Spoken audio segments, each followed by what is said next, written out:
Y saludamos ya a Leila Pérez Venturino, muy buenas. Hola Mireia. Una de nuestras dietistas, nutricionistas de cabecera, con la que en la última charla que mantuvimos hablábamos de cómo hacer una compra inteligente, ¿no? para tener la nevera llena de alimentos y de productos saludables, pero que hoy vamos a hablar precisamente de luego qué hacer con ellos, ¿no? Porque vale, está bien tener una despensa saludable, pero está aún mejor sacarle partido. Exactamente, una vez que los tenemos en casa, ¿sí? Tenemos que conocer cuáles son las técnicas culinarias más adecuadas para cada tipo de alimento, ¿sí? Conocer esos secretos, si no hace falta que seamos cocineros grandes chefs para por lo menos las cosas básicas manejarlas y poder sacarles todo el provecho y poder, bueno, no solamente que el plato sea saludable, como bien estás diciendo, sino que además quede rico, quede sabroso. Sabroso, sí, eso es. Así que hoy desvelaremos, como dices, algunos de esos secretos de técnicas culinarias. Ayer, por ejemplo, hablando de grandes chefs, Iñaki Cacho nos preparaba un bacalao al pil pil, una técnica, pues eso, que tira un poco, coge de la grasa del bacalao, la emulsión del aceite, bueno, pues eso es una de las técnicas muy nuestra, pero hay muchas que algunas se requieren de agua, otras de otro tipo de elemento, aceite, como decimos, grasas. Vamos a ir desglosando cuáles son, descubriéndolas y también viendo cuáles son mejor utilizar para qué alimentos, ¿no? Porque dentro de las que hay que saber cómo utilizarlas, sí, para dar con eso, como comentas, con una gastronomía saludable. Sí, bueno, ese sería justamente el nexo de unión, ¿no? La técnica culinaria que utilicemos entre algo que sea sano y que sea rico, ¿eh? Como bien decías, que lógicamente las técnicas culinarias la controlan muy bien, los cocineros, los chefs y bueno, todos los que seamos un poco cocinillas también sabemos cómo utilizarlas. ¿Y de qué manera, cómo se puede aunar salud y sabor? Que es lo que buscamos, ¿no? Pues la gastronomía saludable sea también sabrosa. Eligiendo, ¿no?, la que sea más adecuada según lo que queramos conseguir, en cuestión de textura, en cuestión de sabor, y también una cosa que para nosotros es fundamental, que es en lo que yo me voy a centrar hoy principalmente, que es en cómo conservar y aprovechar los nutrientes de los alimentos, que eso es muy importante. Sí, está claro que comemos por placer, ¿no? Nos vamos a dejar llevar por nuestros sentidos, por cómo vemos un plato, por cómo sabe, por cómo huele. No, cuando comemos no comemos pensando, uy, voy a comer vitamina C o voy a comer hidratos de carbono, sino que nos tiene que gustar. Y eso es un principio que tiene que cumplir una alimentación saludable. Ahora bien, también es muy importante, a través de esa técnica culinaria bien elegida según el tipo de alimento, sacarle el mayor provecho desde el punto de vista de conservar y aprovechar las vitaminas, los minerales, todos los nutrientes. Eso es, porque cada alimento proporciona nutrientes diferentes y hay que evitar, pues, por ejemplo, que con determinada técnica se pierdan vitaminas o, al fin y al cabo, sacar el máximo provecho y el máximo partido de cada alimento. Ese sería el objetivo y para ello es importante qué técnica culinaria utilizar. Sí. Que yo decía, ¿no? Cada una saca provecho de algún medio, ¿no? Hay tres grandes grupos, podríamos decir. Sí, las más utilizadas, sí, son las, por ejemplo, cuando hablamos de cocer, sí, es un medio líquido. Cuando hablamos de asar, es un medio gaseoso, como puede ser el aire. Un típico ejemplo podría ser el horno, que cada vez los hay más modernos. Y cuando hablamos de freír, el medio es un medio graso. A eso nos referimos con el medio en el que cocinamos un alimento. Hemos acabado de mencionar los que son más habitualmente utilizados. También hay otros, algunos generan calor, como puede ser el microondas, que no se utiliza mucho para cocinar, se utiliza más para calentar, o también aquellos que transmiten calor, como puede ser, por ejemplo, una plancha, una placa. Pero bueno, como bien has dicho, a través de diferentes medios de cocción, líquido, gaseoso o graso, podemos aplicar técnicas como hervir, cocer, asar, freír. Eso es. Sí, luego, bueno, hoy en día, además que está tan en auge la gastronomía y las técnicas culinarias en sí, y que se sigue investigando mucho y utilizando, Bicho Rodríguez de esto sabe mucho, pues la ciencia para ello, pues estamos hablando, o oímos hablar de cocinado a baja temperatura, de diferentes técnicas, pero nos centramos en las más utilizadas, en las que nosotros en el día a día usamos y son pues con estos medios que estamos hablando, líquido, no hablamos de nada raro, hablamos pues eso de cocer en agua o en otro tipo de caldo, líquido, o leche, o macerar, en vinagre, bueno, eso es, de determinadas técnicas. Luego estaría el medio gaseoso, con el que asamos, o a través de, utilizando grasa, pues otro tipo de frituras y demás técnicas. Entonces habría que elegir correctamente esta técnica y porque eso, como decimos, cada una sirve para una cosa. Algunas nos van a ayudar a digerir mejor, ¿no? Creo, pues, por ejemplo, en el caso de la cocción, estamos intentando que ese alimento se digiera mejor. Exactamente, por ejemplo, en el caso de los alimentos proteicos, ¿qué pasa? Se desnaturaliza la proteína para poder digerirla. En el caso de los almidones se produce una gelatinización. En definitiva, bueno, yo como te decía antes, no soy cocinera, así lo que van a contarnos más ellos que los cocineros que lo que te puedo decir yo. Me voy a ocupar de hacer hincapié en qué técnica utilizar desde el punto de vista dietético-nutricional para aprovechar y conservar los nutrientes. Y para eso te tienes que fijar en determinadas cosas. Por ejemplo, la primera sería fijarnos en qué tipo de alimento tenemos enfrente, cuáles son sus características, cuál es la característica de la técnica, para ver cuál le va a ir mejor a qué alimento. ¿Por qué? Porque si la elegimos mal, vamos a perder más vitaminas o minerales que lo deseado, o vamos a un alimento que tiene que tener una textura determinada, pues por ahí se nos va a terminar deshaciendo, o si elegimos, por ejemplo, si metemos una patata o un huevo en microondas, en el peor de los casos, pues por ahí nos puede explotar si lo utilizamos mal. Entonces eso es muy importante, el tipo de alimento es lo primero que nos vamos a fijar, y de ahí vamos a elegir en función de lo que queramos obtener, el plato que queramos obtener, la técnica. Luego, si elegimos bien la técnica, pero no nos fijamos en la temperatura y el tiempo, tampoco vamos a sacarle buen provecho. ¿Sí? Es importante, por ejemplo, tener en cuenta, como en la receta siempre vemos tanto siempre, tiempo a tantos o precalentar el horno, o no abrir antes de 30 minutos, o primero ponerlo a fuego fuerte y luego bajarlo. Sí, eso es importantísimo. Eso no es para... que eso tiene un sentido. Vamos. Tiene un sentido, tiene mucho sentido para obtener el resultado que queremos. Y luego el tema de la temperatura, bien, incluso la temperatura, fíjate que puede hacer que un alimento pueda ser seguro o no. En el caso, por ejemplo, de las carnes, qué temperatura tienen que alcanzar, que queden crudas o que las cocinemos a un punto de que los microorganismos propios de este alimento puedan ser, nos pueden perjudicar. Eso es, si los alteramos de tal manera que cambian totalmente y que eso pueden hacernos daño en vez de favorecer a nuestro organismo. Las diferentes técnicas, decimos, afectan de diversas formas al mismo alimento. Eso es así, ¿no? Porque lo que dices, depende de qué alimento estemos tratando, depende de lo que le hagamos, vamos a conseguir una cosa u otra, aunque sea con un mismo alimento, diferentes técnicas, ya conseguimos diferentes cosas, como por ejemplo... Sí, mira, con un mismo alimento, si lo tratamos de diferente manera, ¿sí? Pueden pasar dos cosas, además de la textura y del sabor, que el valor calórico del alimento cambie, ¿no? Entonces, por eso es que otro objetivo que tenemos que tener en cuenta y que perseguimos nosotros a nivel dietético-nutricional es utilizar aquellas técnicas culinarias que impliquen la menor adición de aceite posible. Las grasas las necesitamos en nuestra dieta, es un nutriente esencial, ¿sí? Pero las necesitamos en una determinada cantidad. Claro. Ya de por sí hay alimentos que tienen una proporción determinada de grasa, entonces si a su vez cocinamos con mucha grasa, seguramente nos vamos a estar pasando en un nutriente que tiene que estar en una determinada proporción. Por eso es muy importante controlar y utilizar habitualmente aquellas que le añaden menos aceite o grasa a nuestros alimentos. Un ejemplo muy claro, por ejemplo, lo que veíamos en pantalla, las patatas al vapor o cocidas, bueno, sin más técnica utilizada, pueden aportar 70 kilocalorías frente a las 500 y pico de unas chips, ¿no? Por el aceite que lleva, claro. Fíjate, en la foto esta lo que vemos es una comparativa de la patata hecha de diferentes maneras, pero bueno, las calorías que ahí nos dice, ¿sí? La foto, son por 100 gramos de alimento, sea cocido, o sea en patatas chips o estofadas, saltadas. En cambio, bueno, el ejemplo que yo os traje, ¿sí? En vivo y en directo de la patata, ahí lo que tenemos es 100 gramos de patata cocida, que son aproximadamente unas 80 kilocalorías, frente a otras 80 kilocalorías de patatas chips, pero que solamente las encontramos en 15 gramos.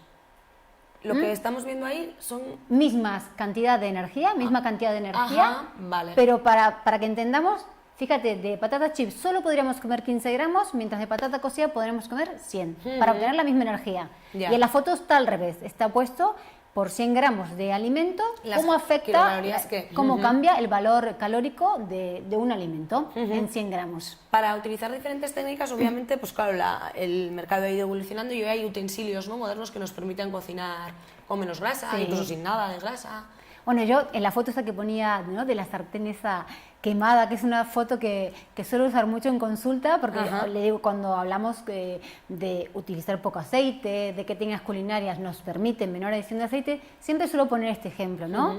Antiguamente estaban estas sartenes negras donde o ponías mucho aceite o así quedaba, ¿no?, como está en la foto, todo pegado, todo carbonizado, si no había opción B. En cambio, yo siempre le digo a la gente, hoy en día la verdad que tenemos muchísimos electrodomésticos y utensilios muy modernos. Algunos rescatan técnicas de toda la vida, pero se han modernizado porque son de silicona, utilizan diferentes tipos de materiales, formas que nos permiten cocinar sabroso, rico y saludable, porque se usa muy poquito aceite o prácticamente nada de aceite. Hoy en día en el mercado podemos encontrar muchísimos, incluso para el que se dé maña y le guste, hasta se cocina con el microondas.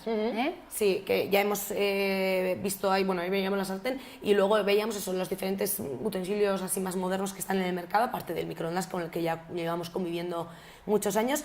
Luego están también otras técnicas culinarias como la freído, la barbacoa, que existen, están ahí, pero que hay que tener cuidado con la frecuencia con la que las utilizamos, ¿no? Sí, las puse a propósito, ¿sí?, para que tengamos claro si vamos a freír o si vamos a hacer, por ejemplo, una carne que se estila mucho en la barbacoa.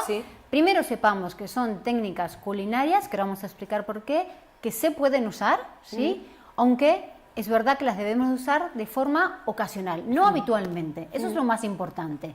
Luego, si queremos freír, hay una cosa que es muy importante, que es el tipo de aceite que vamos a utilizar.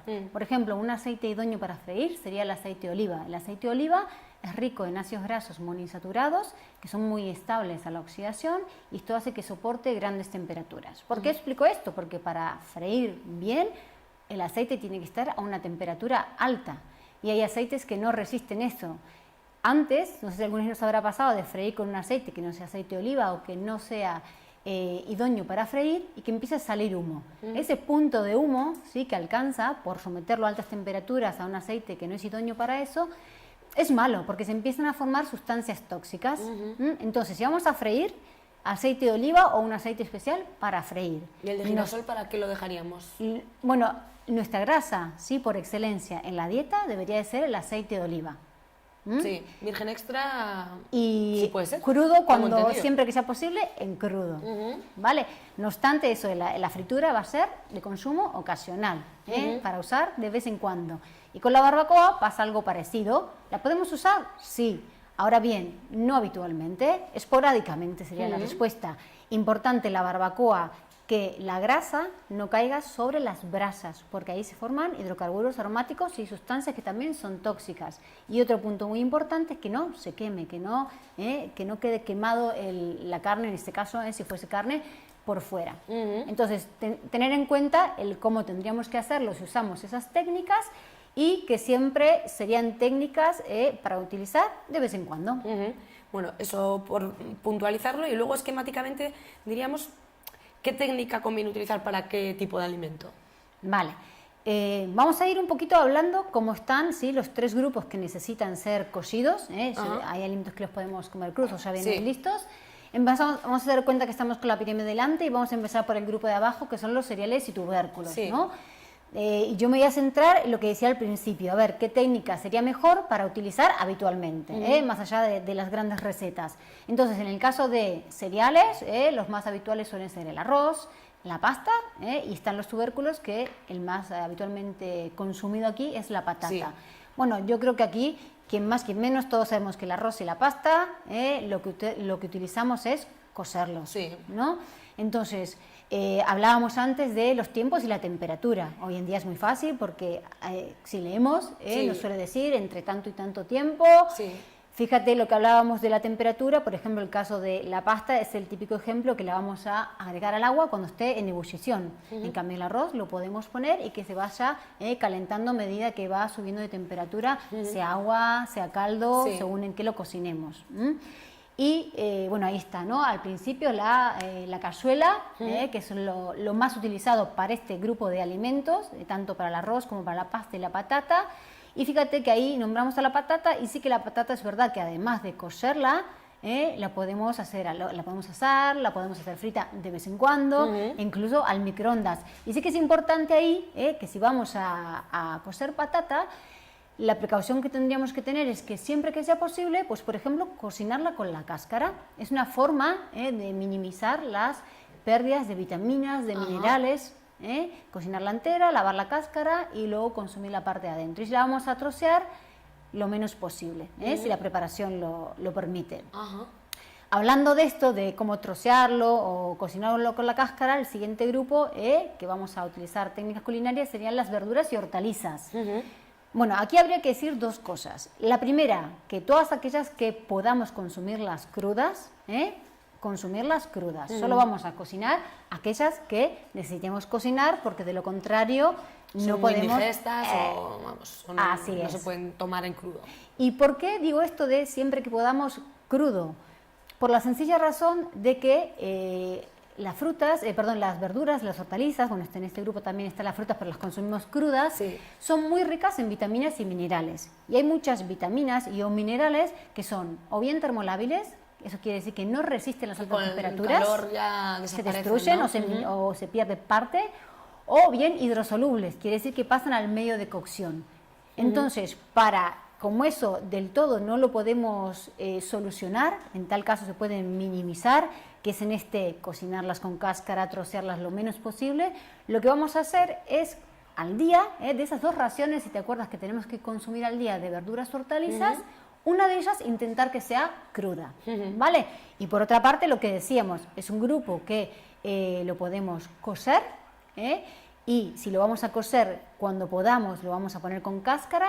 Si no, lo vamos a trocear lo menos posible, si la preparación lo permite, o por lo menos la mayor parte de las veces, o siempre que podamos, para minimizar las pérdidas de vitaminas y minerales. Claro. Es un grupo que también, como es rico en agua, le va muy bien cocinarlo, por ejemplo, al vapor, y eso también minimiza las pérdidas. Porque utilizas esa propia agua, ¿no?, del alimento para... Así es. Para que se vaya cociendo. Entonces, bueno, así minimizamos las pérdidas. Otra opción también sería, siempre que la verdura lo permita, ya que hay algunas, por ejemplo, así como seguramente alguna vez habremos escuchado que las espinacas, las acelgas, el agua de cocción se desecha, no se utiliza, porque es rica en ácido oxálico. En cambio hay otras que podemos minimizar esa pérdida reutilizando el caldo que obtenemos para cocer un arroz, la pasta o para hacer una sopa. Sería otra opción de utilizar eso que es hidrosoluble, que va a quedar en el líquido de cocción, usarlo para otro plato. Claro. Podría ser una opción. Y por último, para las carnes, para las legumbres, huevos, ¿cómo le sacamos el mejor partido? Bueno, generalmente, ¿no?, es un grupo, las carnes, el pescado, que lo que solemos hacer es plancha o asarlo, ¿verdad? Sí. Entonces, ahí es muy, muy importante, de esto podrán decirnos muchísimo más que yo los cocineros, cuáles necesitan sellado, cuáles empiezan con una temperatura alta, bueno, los tiempos. Desde el punto de vista dietético-nutricional, quizás en ese grupo nos vamos a centrar en la seguridad. Estos son alimentos que tienen microorganismos vivos, que tienen que quedar cocidos, que tienen que alcanzar adentro, según que la gente tiene una pieza de carne muy grande, tienen que alcanzar una determinada temperatura para que sean seguros, ¿no? Que es un punto también muy importante, que sea rico, que sea sano y que sea seguro, ¿no? Claro. Esas tres condiciones a la hora de comernos algo las debe de cumplir. Este grupo, como decíamos, en general es asados, la plancha, luego ahí está la barbacoa, que ya hablamos antes, que la podemos usar ocasionalmente. Luego también en ese grupo está el huevo, que es muy versátil. Podemos comer huevos fritos ocasionalmente, pero también podemos comer cocidos, podemos escalfarlo, podemos usarlo, bueno, para diferentes preparaciones. Y luego la legumbre, que también está en ese grupo de alimentos proteicos, alimento proteico de origen vegetal, que quitando las lentejas en general necesitan remojo, y solemos usar o bien la cazuela, la olla o la olla express, si queremos hacerlo en menor tiempo. O sea que, resumiendo, para cocinar rico y sano hay que tener en cuenta eso, las diferentes peculiaridades de cada técnica, ¿no? de cada alimento también. Y eso es, y los tiempos. La temperatura. Y luego la frecuencia, lo que decíamos, ¿no? Podemos utilizar en principio todas, algunas habitualmente, algunas de manera ocasional, por las características de la propia técnica como la fritura y la barbacoa, y un punto muy importante que fue en el que más se hincapié, intentar utilizar aquellas técnicas que conllevan menos adición de aceite y por supuesto que la grasa sí por excelencia sea el aceite de oliva y evitemos o utilicemos solo ocasionalmente pues nata, mantequilla, margarina para a la hora de cocinar. O sea, que tanto para cocer, hervir, escaldar también, rebozar, empanar, bueno, anda que no hay técnicas y cosas para hacer. Hay que tener en cuenta, se puede hacer de todo, pero algunas cosas con más frecuencia que otras y depende de qué alimento tengamos enfrente, pues mejor una que otra para que ese alimento conserve lo bueno, ¿no? Y podamos también restar lo que pueda tener de negativo el alimento. Que al final, en definitiva, es eso, sacarle el mejor partido, el mejor provecho a cada alimento para conjugar eso que decíamos, sano, ¿sí? Y rico, lo que es gastronomía saludable. Eso es. Bueno, pues para dar con esa gastronomía saludable, estos consejos que hoy nos ha ofrecido Leila, muchas gracias y nada, solo nos queda decir que aproveche a la gente, que aprovechen estos consejos y que aproveche lo que luego higienan. Y nos volvemos a ver por aquí, Victoria Neal, si te parece. Hasta la próxima, gracias. Gracias a ti. A ustedes, nada, les cito para que esperen unos segunditos y recibamos a continuación a nuestra siguiente invitada, que ya está llegando por aquí.